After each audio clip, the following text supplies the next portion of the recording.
ఇది తెల్ల గులాబీలండి. ఇవి చిన్న చిట్టి గులాబీలు తెల్లవి. ఇవి కూడా గుత్తులుగా కాస్తాయి. ఇవి ఎర్రది కాశ్మీరు గులాబీ అనమాట.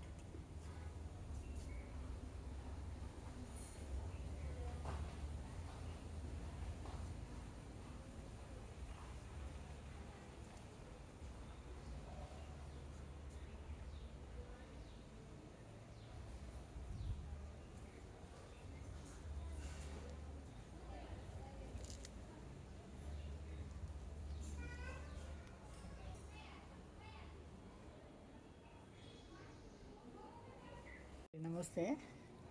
ఇది రజనీగంధ అదే అండి, సంపంగి, బెంగళూరు సంపంగి అంటారు కదా, మంచి వాసన అండి. ఇది విడిగితే ఇలా గుత్తులుగా వస్తాయన్నమాట. ఇది చూడండి ఎంతో ఇదిగా ఉంది.